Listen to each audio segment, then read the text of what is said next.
England में भी team India, Sri Lanka में भी टीम इंडिया, यानी एक ही समय पर दो अलग अलग देशों में टीम इंडिया फिलहाल मौजूद है। लेकिन सिर्फ एक ही ऐसा शख्स है जो दोनों जगह मौजूद होगा, जो श्रीलंका में फिलहाल मौजूद है और बहुत जल्द इंग्लैंड में भी टीम इंडिया के साथ मौजूद होगा। वो शख्स कौन है मैं आपको बहुत जल्द बताऊंगा, लेकिन मैं आपको यह बता दूं कि आज हमारे वाह क्रिकेट के बड़े कवरेज में कपिल पाजी हमारे साथ जुड़ेंगे। कपिल पाजी से भी हम इस बड़े मुद्दे के बारे में बात करेंगे, लेकिन सबसे पहले हम आपको बताते हैं कि कौन है ऐसा शख्स और क्यों वो दोनों जगह मौजूद होगा, किसकी जिद पर यह शख्स श्रीलंका से इंग्लैंड का फ्लाइट पकड़ेगा।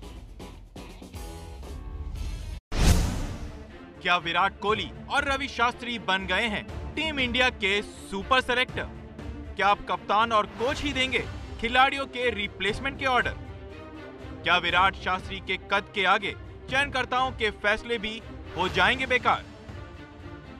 ये सवाल इसलिए उठ रहे हैं क्योंकि शिन इंजरी की वजह से इंग्लैंड टेस्ट सीरीज से लगभग बाहर हो चुके शुभमन गिल का रिप्लेसमेंट मांगा गया है।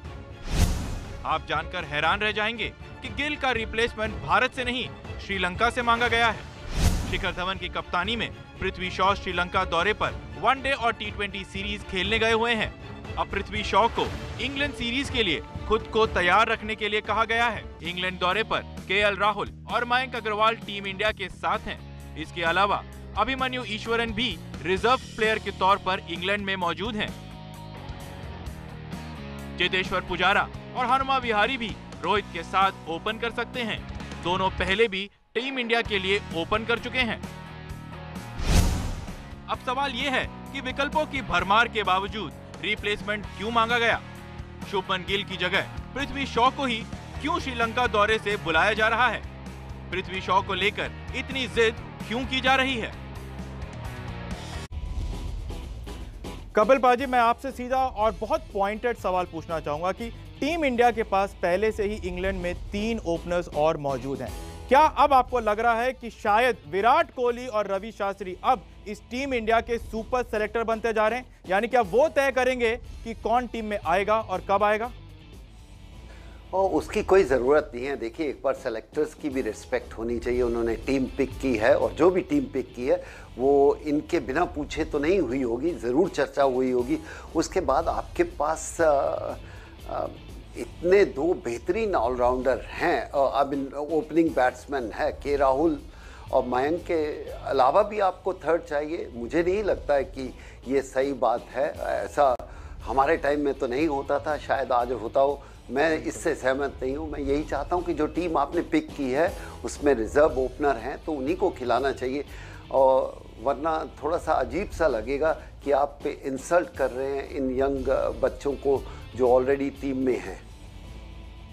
पाजी, आपने ये तो कह दिया कि आप बिल्कुल सहमत नहीं हैं जो विचार रवि शास्त्री और विराट कोहली रखते हैं पृथ्वी शॉ के बारे में, लेकिन मैं आपसे ये पूछना चाह रहा हूं कि ऐसा कई समय से होता आ रहा है कि सेलेक्टर्स की अब रिस्पेक्ट खत्म सी हो गई है। अब टीम मैनेजमेंट और विराट इतने हावी हो गए हैं सेलेक्टर्स पे कि शायद अब वो ही तय कर रहे हैं कि किसको खिलाएंगे, और इसीलिए सेलेक्टर्स की धीरे धीरे रिस्पेक्ट बिल्कुल खत्म होती जा रही है। मैं ये चाहता हूँ कि कैप्टन की और मैनेजर की रजामंदी होनी चाहिए, लेकिन ये नहीं होना चाहिए कि सेलेक्टर को ओवर रूल करके आप ये कहें कि हमें ये प्लेयर चाहिए, फिर तो सेलेक्टर्स की ज़रूरत ही नहीं है। तो मुझे थोड़ा सा अजीब लग रहा है आपका प्रश्न जानने के बाद। मुझे नहीं पता कि ऐसा हुआ है। अगर ऐसा हुआ है तो थोड़ा सा आप सेलेक्टर्स को बहुत छोटा बना रहे हो। सवाल तो यह भी है कि क्या विराट कोहली और रवि शास्त्री को केएल राहुल और मयंक अग्रवाल पर भरोसा नहीं, जिनका इंटरनेशनल क्रिकेट का अनुभव और टेस्ट क्रिकेट का टेम्परामेंट पृथ्वी शॉ से कहीं ज्यादा है? केएल राहुल ने 36 टेस्ट के अपने करियर में 5 शतक और 11 अर्धशतक लगाए हैं। मयंक अग्रवाल भी 14 टेस्ट मैच खेल चुके हैं, जिनमें उनके 3 शतक हैं। पृथ्वी शॉ को 5 टेस्ट का अनुभव है, जिसमें उनका 1 शतक है और ये शतक घर पर आया है। पृथ्वी शॉ का भारत के बाहर खेले तीनों टेस्ट में 17 का औसत है। ये तो साफ है कि पृथ्वी राहुल और मयंक से बेहतर तो नहीं है, लेकिन विराट कोहली और रवि शास्त्री को इससे फर्क नहीं पड़ता। वो प्रयोग के लिए कुछ भी कर सकते हैं। हाल ही में वर्ल्ड टेस्ट चैंपियनशिप के फाइनल में केएल राहुल को बेंच पर बिठाकर विराट शास्त्री ने 7 टेस्ट के अनुभव वाले शुभमन गिल को खिला दिया। हालांकि इसकी कीमत टीम को हार से चुकानी पड़ी क्योंकि गिल दोनों पारियों में फेल रहे। ऐसे में हम तो यही कहेंगे कि पृथ्वी शॉ को भूल जाओ और राहुल जैसे अनुभवी बल्लेबाज पर भरोसा करो। पाजी, आपने ये हमारा रिपोर्ट भी देखा, आंकड़े भी देखे आपने केएल राहुल और मयंक अग्रवाल के। क्या आपको भी लगता है कि शायद इतना भरोसा कप्तान को नहीं है केएल राहुल और मयंक अग्रवाल पर? लगता है ये सही है, लेकिन फिर भी हमारी जो जजमेंट है वो बाहर बैठकर है। ये तो वही बता सकते हैं, या सेलेक्टर बता सकते हैं, या विराट कोहली या रवि शास्त्री बता सकते हैं। मुझे लगता है कि ये एक गलत सेटअप में जा रहे हैं। आपने जिन प्लेयरों को इतने दो नाम लिए हैं, मयंक अग्रवाल और के राहुल, उनको आप छोटा नहीं बना सकते। बहुत बड़े प्लेयर हैं और मैं चाहूँगा कि इस तरह की चीज़ें ना हो तो बेहतर होगा। अननेसेसरी कंट्रोवर्सीज होनी नहीं चाहिए। जी पाजी, आप हमारे साथ बने रहिए। अब मैं आप सबको लेके चलता हूं श्रीलंका, जहां पर जैसे कि मैंने पहले भी कहा एक और टीम इंडिया मौजूद है। शिखर धवन की कप्तानी में राहुल द्रविड़ उसके कोच हैं। वो टीम तैयारी कैसे कर रही है 13 जुलाई से शुरू होने वाली सीरीज की, क्या क्वारंटीन के बाद कर रही है, कैसे बॉन्ड कर रही है, इस वीडियो में देखिए आप। So it's been nearly 17-18 days since we've been in in some kind of quarantine, so I think really good for the boys to be able to get out and just get moving a little bit. Nice little area in front of the lawn.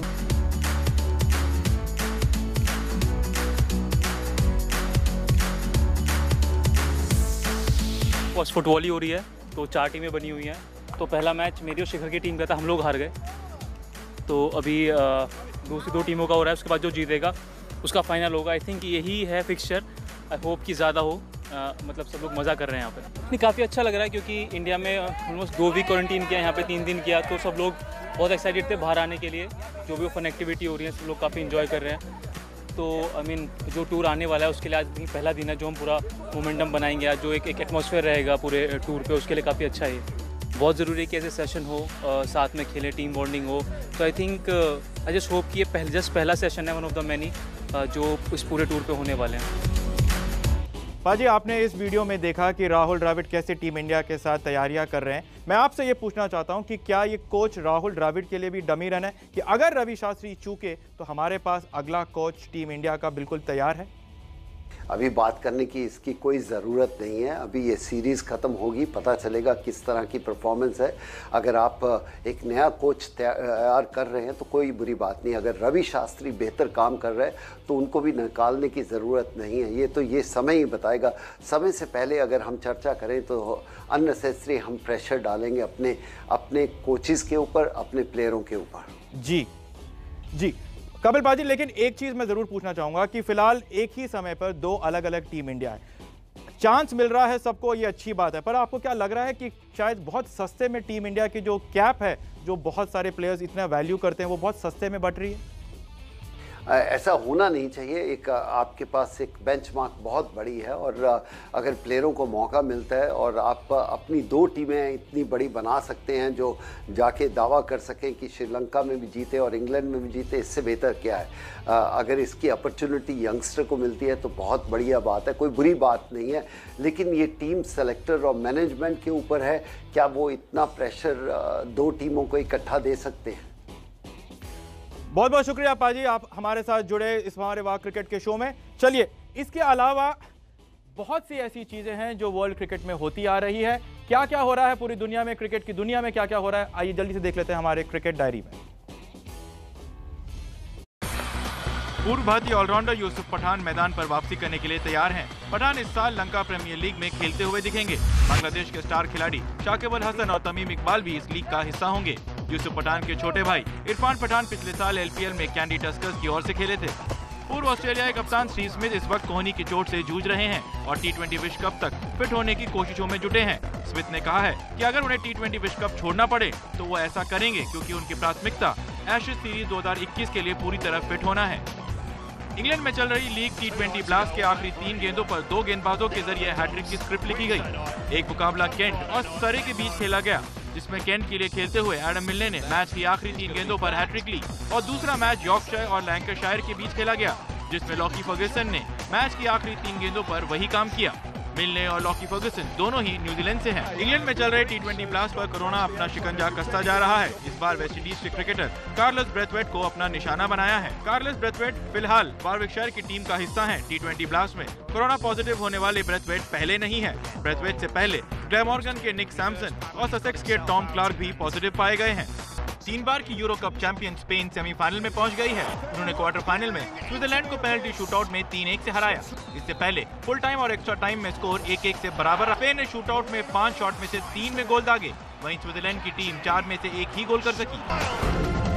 Euro cup की दावेदार मानी जा रही Italy की team ने world number 1 Belgium को quarter final में 2-1 से हरा दिया। 31वें मिनट में बारेला ने शानदार ड्रिबलिंग स्किल्स दिखाते हुए बेल्जियम के 2 डिफेंडर्स को चकाया और बेहतरीन गोल दागा। उसके बाद हाफ टाइम से 1 मिनट पहले इनियांजे ने लंबी दूरी से एक शानदार गोल किया। इटली का ये यूरो कप में क्वालिफायर्स और मेन इवेंट मिलाकर लगातार 15वें मैच में जीत थी। ये एक नया रिकॉर्ड है। अब टीम का सामना सेमीफाइनल में 3 बार की चैंपियन स्पेन से होगा। दुनिया के नंबर 1 खिलाड़ी नोवाक जोकोविच विंबलडन में 75वीं जीत के साथ 13वीं बार प्री क्वार्टर फाइनल में पहुंच गए। उन्होंने बोरिस बेकर के ऑल इंग्लैंड क्लब में सर्वाधिक बार चौथे दौर में पहुंचने के रिकॉर्ड की बराबरी की। वह चारों ग्रैंड स्लैम में 75 या उससे अधिक मैच जीतने वाले दुनिया के पहले खिलाड़ी बन गए। 5 बार के चैंपियन जोकोविच ने अमेरिका के क्वालिफायर डेनिस कुंडला को 2 घंटे 16 मिनट तक चलते मुकाबले में 6-4, 6-3, 7-6 से शिकस्त दी। टूनिशिया की ओन्स विंबलडन के चौथे दौर में पहुंचने वाली पहली अरब महिला खिलाड़ी बन गई। दुनिया के 21वें नंबर के खिलाड़ी ओन्स ने 2017 की चैंपियन और 11वीं वरीयता प्राप्त स्पेन की मुर्गोजा को 5-7, 6-3, 6-2 से उलटफेर का शिकार बनाया। सानिया मिर्जा और रोहन बोपन्ना की अनुभवी जोड़ी ने शुक्रवार को विंबलडन मिक्स डबल्स के पहले दौर के मैच में रामकुमार रामनाथन और अंकिता रैना को 6-2, 7-6 से हरा दिया। ओपन युग में पहली बार किसी ग्रैंड स्लैम टूर्नामेंट में 2 भारतीय टीमों एक दूसरे के खिलाफ खेल रही थी। आपको बता दें कि बीसीसीआई ने एक बार फिर डोमेस्टिक क्रिकेट दोबारा शुरुआत करने का फैसला ले लिया है। आपको बता दें कि डोमेस्टिक क्रिकेट अगले सीजन का जो ऐलान है वो फिलहाल बीसीसीआई कर चुका है। रणजी ट्रॉफी इस साल 16 नवंबर से शुरू होगी। 3 महीने का विंडो बीसीसीआई ने दिया है रणजी ट्रॉफी खत्म करने के लिए। 2 नवंबर 2021 से फरवरी 2022 तक रणजी ट्रॉफी के मुकाबले खेले जाएंगे। लेकिन इस सीजन की शुरुआत सैयद मुश्ताक अली T20 ट्रॉफी से होगी जो 20 अक्टूबर से शुरू होगा। विमेंस ट्रॉफी भी इसमें शामिल है, लेकिन विजय हजारे ट्रॉफी फरवरी 2022 में शुरू होगी। ये डोमेस्टिक में 50 ओवर का मुकाबला होता है और घरेलू सीजन में कुल 2127 मुकाबले होंगे। तो आप अपने आप जान सकते हैं कि कोविड के माहौल में बीसीसीआई के लिए कितनी बड़ी चुनौती है कि वो 2000 से ज्यादा डोमेस्टिक मैचेस कराएं। आज के वाह क्रिकेट में बस इतना ही। आप देखते रहिए एबीपी न्यूज।